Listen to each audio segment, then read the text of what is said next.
All over the place? Yeah. I can't hear anything. So. You can't hear it? I wonder if they can. They can probably hear you talking. Huh? They can probably hear you talking. You think so? Is it on you? It's on. It's everywhere. Is the mic All the on? way. Is the mic on? Mm-hmm. So they can hear both of us talking right now? Or Yeah. Because sometimes it just be that way. Split the.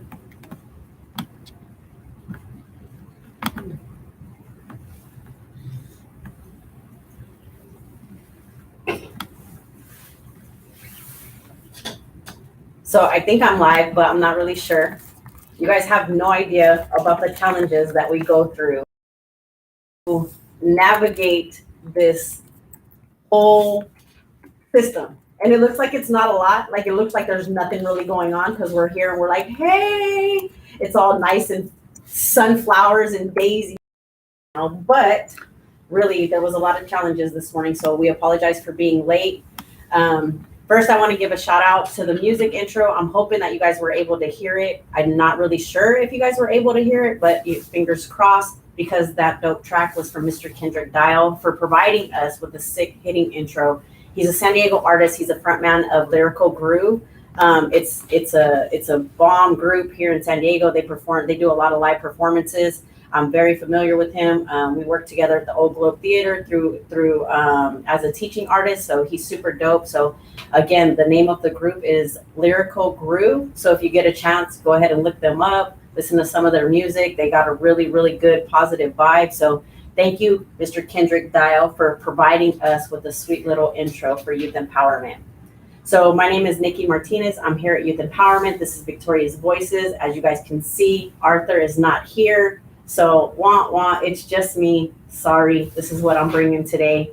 My pronouns are she, her, we, and I'm feeling extremely hopeful today, even with the midst of all of the challenges that we had this morning. So there's a lot of things that are going on definitely in the community, and I definitely want to be able to give you some insight. So let me just start out by saying, Rach, scroll some. Let me just start out by saying, unfortunately, we tried endlessly this morning to have Mrs. Lynn Noyes Acosta on. She's a survivor. She's a thriver. She was sentenced to 2 consecutive 25 to life sentences. She served 20 years on the inside. I had the privilege and honor of knowing her. I worked side by side with her in a lot of the different self-help groups. She came from Valley State Women's Prison to Central California Women's Facility. And I knew the minute that I saw her that she was just an amazing human being with a plethora of heart and information and knowledge. And the thing with Lynn that I admired the most was she was all about the community. Unfortunately, we did everything in our power to try and get her on here right now, due to technical difficulties to the phone, to the apps, and to the things that weren't able to download. We weren't able to get connected the way that we wanted to and the way that we needed to. So it was really, really unfortunate. We are going to have her here in the future. Hopefully we can figure out a way with the streaming components that we're working with right now. We can figure out a way that they would line up and they would link and it would permit her to be able to come on. It got real kind of funny with this because the only thing they wanted was an iPhone. So, for all you people that have them Androids out there, I'm just saying iPhone comes up and it comes up wicked, and you just need that sometimes. Sometimes you just need an extra iPhone laying around so that you can make things happen. So, but yes, we will definitely be able to connect with her soon, and fingers crossed that it will be sooner rather than later. It always ends up blowing my mind how, for people that are formerly incarcerated, people that have been doing time for a long time, I realized like that was one of the biggest things that I had struggled with was technology. And I always say, when I first came home, when I went to board, I just knew that I was equipped for society. I knew that I had my mind right. I knew that everything that I wanted to do and who I wanted to be out here in this free world. And I figured that I had it all under wraps. And it amazed me that I was only out in the free world in society, probably for about a good 20 minutes, where my dad had sent my phone. So the person that picked me up, I opened up this phone and I honestly thought that, I was going to be linked into all of the world, and I didn't know what that was going to look like. But I didn't know about all of the different apps. I didn't know about all of the different passwords, how you have to have a password for everything. You got to have a face, you have to have a thumbprint, you got to have your retina scan, you got to have a DNA test just to get something open out here in society. And that was completely new to me. And I think the thing that becomes really, really challenging as we think about person-centered language and the different things that we're doing here at Youth Empowerment is always trying to never assume what you think people might know. And I think that's the most hurtful thing, is when we do that. It amazes me how people in society, they were raised with technology. So of course they know it, but they automatically assume that everybody else should be at their level or at their caliber of understanding what technology is. And I remember even now, it's like I still struggle with, we were trying to get Lynn on this morning, and Rachel was like, you tell her to go to Google Chrome and do it through Google Chrome. And it was like, I don't even understand what that means. And I'm in Google every day, I still forget when I don't understand what things mean. I still forget that Google is an option for me. So, for all of our folks that consistently struggle with, remembering that there's an app for that, or remembering that we can Google things, or not knowing how to copy and paste the link, or not knowing how to do things. The only thing I can say is just please don't give up on yourself. Please know that you're not alone. There's so many of us out here that struggle with technology and feeling like we just don't get it and that we might not get it. But I just encourage you guys to be persistent. I want to give a huge shout out to Lynn for being super persistent. She kept popping up on the screen, so we kept thinking that she was going to end up making it through. But for whatever reason, her phone would not link with the app or service or whatever it is. It wouldn't link correctly with that. So thank you, Lynn. Love you so much. Can't wait to have you on here for sure. Good morning, Janelle, and good morning, Tanya. It's good to see you guys too.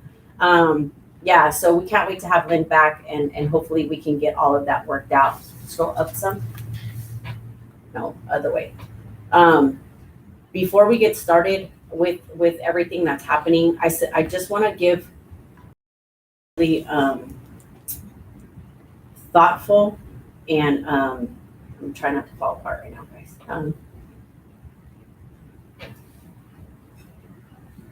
A really kind of thoughtful and moment. This last weekend, one of our youth passed away. Extremely heavy here at Youth Empowerment. So I ask that, for everybody that's watching, for everybody that has a child, for everybody that has a mother, I ask that you guys just send out positive vibes, positive energy, for you parents that are in the struggle of, fighting for your child's love and loyalty, and fighting with the streets, and fighting with drugs, and fighting with just that lifestyle. My heart goes out to you, definitely. And I hope that you stay strong, and I hope that you stay encouraged. And for the parents that are just struggling with the loss and the things that they've lost with their children, sometimes mourning and grief doesn't necessarily have to be all the way lost. We lose our children to the system, we lose our children to drugs, we lose our children to relationships. Loss is loss, and it can be loss on so many different levels. And so for all of you that are experiencing that, and everybody that's watching, I ask that you just send positive love and energy to the parents that are struggling and to the children that are suffering, right? So a big shout out to all of our families that stay connected with Youth Empowerment, that are involved in what we do, and any level of support that we can possibly offer you, any type of resources that we can give you, any type of emotional support that we can provide for you.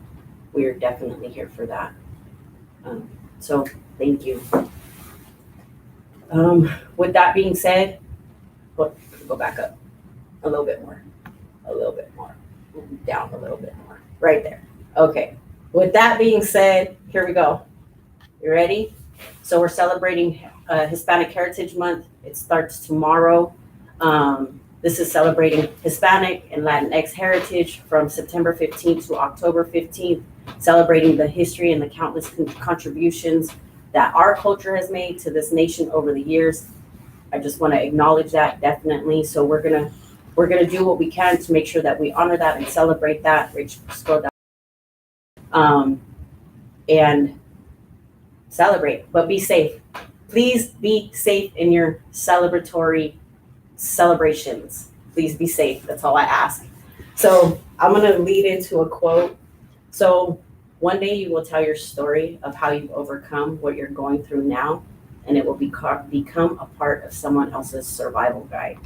And when I picked this quote, of course I picked this quote because I really wanted Lynn to have an opportunity to share her story.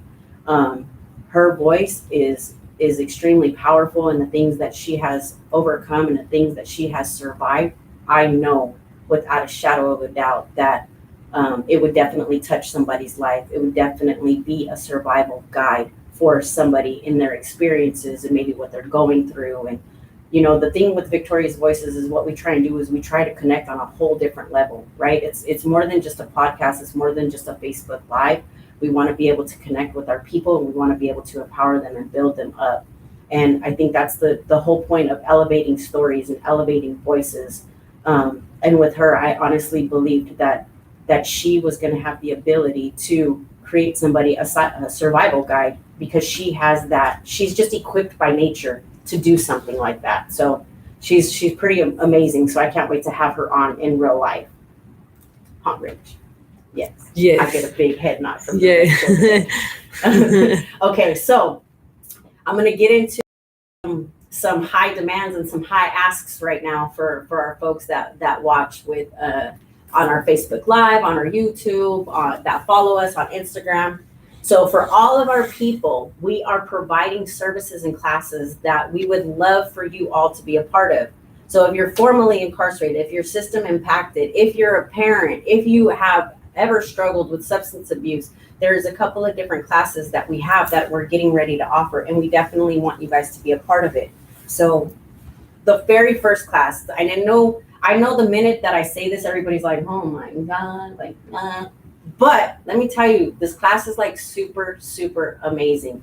And it's a really good way to build an ensemble, feel a part of, feel connected, and share different experiences with each other. And so the first class I'm going to talk about is our Reflecting Shakespeare team. So we collaborate with the Old Globe. Right now, I want you guys to know how amazing the Old Globe is and what the Reflecting Shakespeare Arts Engagement team is doing. They are currently going into Centinela State Prison and taking Reflecting Shakespeare to our men that are on the inside. And our men are loving this experience. For our reentry population has come back. We've already done 2 rounds out here, and we keep getting the same people. And we asked them this past week, like, what is it that keeps you guys coming back? And it's the connection that we're able to make with each other. It's the realness and the raw conversations. You know, I don't know, for you guys that have been inside and you guys actually took a part of sitting down in a group and doing a processing group, some people run from process, right? Some people don't want to look at their truth. Some people don't want to look at the reality. Some people don't want to look at the pain or even acknowledge it because it's safer that way. And that's totally understandable. Nobody's going to ask you to do more than what you're willing to do.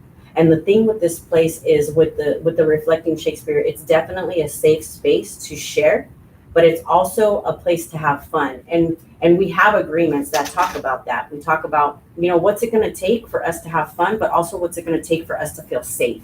And it's so important for us to be able to create that space. And we've been able to do that. So I invite you all that Rachel's going to put the link in the chat where you guys have the opportunity to register. So we're offering it right now. It's on Saturdays from 10 o'clock to 12 o'clock. And it's starting. So we started out this week. What we're getting ready to do is we're getting ready to look at the play Macbeth. And if you guys, and this is the other thing. So you don't have to be a Shakespeare buff. You don't have to be in love with Shakespeare. You don't even have to know anything about Shakespeare. The only thing that we ask is that you show up and you participate, right? And I think that if you give it a chance and you step outside your comfort zone and you allow yourself to have a different experience on a different level with people that you already know that you can connect with on a way in which we're not familiar with, um, it's very, very fulfilling and rewarding. And I hope that I'm explaining it. I hope I'm doing it justice as far as what it feels like. I keep going back because I'm in love with it. I love spending time with our folks. I love being able to do new things and experience different levels. But I also love to be able to have conversations that are meaningful. And I feel like, in society, since I've been home, this has been the one spot where I've actually been able to sit down and just really reflect days. Because he's talking about love, he's talking about loyalty, he's talking about betrayal, they're talking about murder, they're talking about everything you'll possibly think of, right? And how we're able to connect with it. And you'd be amazed at how much we can connect with it. So I want to get that out there. So again, Rachel put it in the link in the chat. If you want to register, please register and we will get notified. And then upon that, you will get a Zoom link so that you can attend on Saturdays. And again, like I said, it's between 10 and 12 o'clock. Yes, it is 2 hours. We do breaks in between. It starts out with we do a check-in, we have a game, and then we kind of start breaking down the play, right?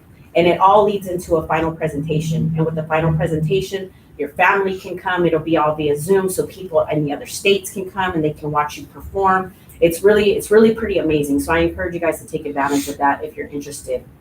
The other thing is we're going to be starting Parents on a Mission at the for all of you parents that are out there, and this doesn't necessarily have to be anybody that's formerly incarcerated. This doesn't have to be anybody that's system impacted. This is for all parents out there. At the end of the month, we're going to be starting Parents on a Mission. And like I said earlier, parents are fighting. Like parents are literally fighting for the loyalty and the love of their children with the streets, with drugs, with gangs, with relationships, with whatever it might be. And if you're a parent that's looking for a support network, that's looking for guidance, that's looking for some healthy parental skills, then I ask that you reach out to us. Like I said, again, it's going to be starting at the end of this month, and I believe we're going to be doing it on.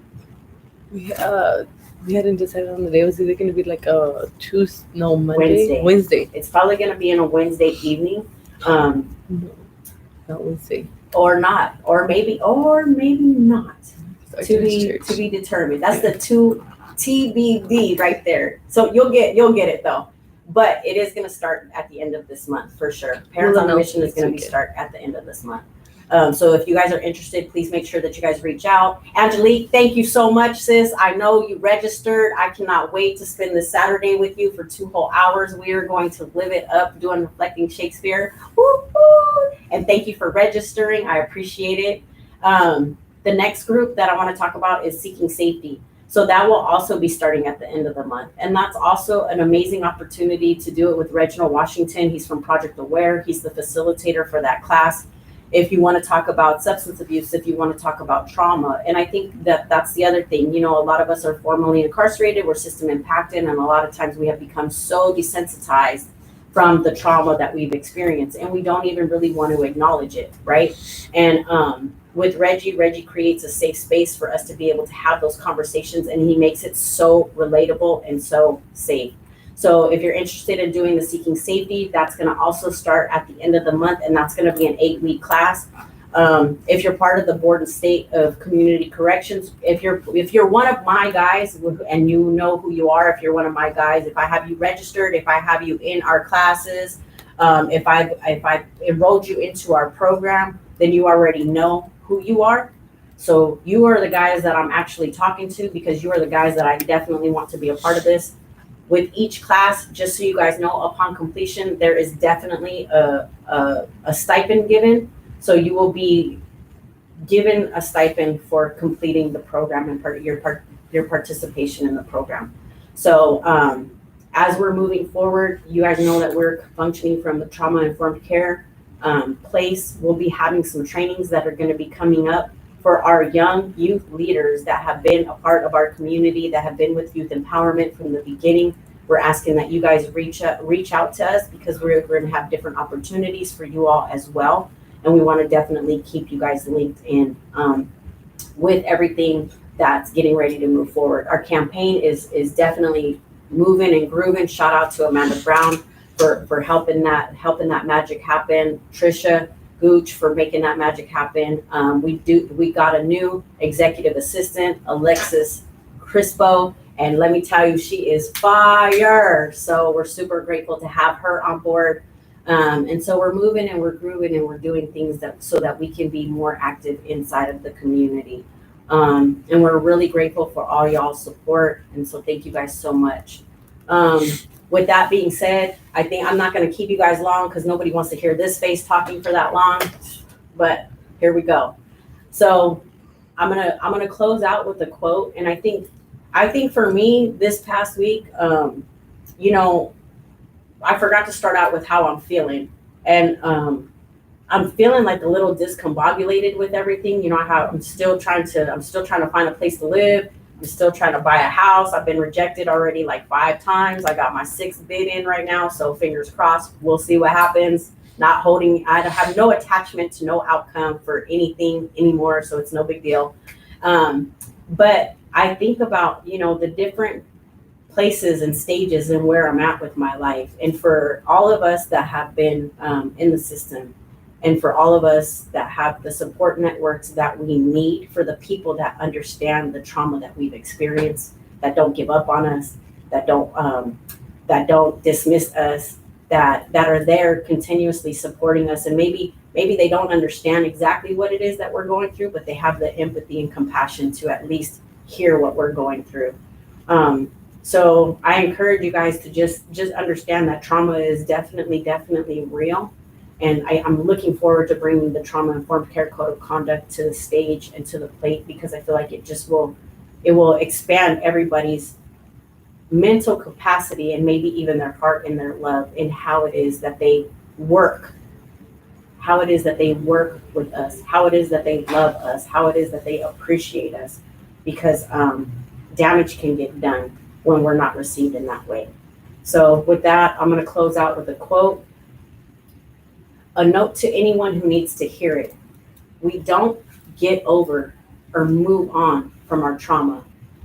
We are forced to make space for it. Right? We carry it and we learn to live with it. And sometimes we thrive in it in spite of it all. I just want to close out for everybody that's healing right now. I encourage you to be the one that pumps them up, right? Be the one that motivates them. Be the one that encourages them. Be the one that's on our Facebook, our Instagram, our YouTube. Check out our website if you want any more information about who we are and what we do. And again, I miss Arthur. Usually we would be able to have a really great conversation right now. I'm tired of hearing myself speak, so I know that you guys have to be tired of hearing myself speak. But with that being said, I ask that you guys be good to each other. And thank you. Have a good day.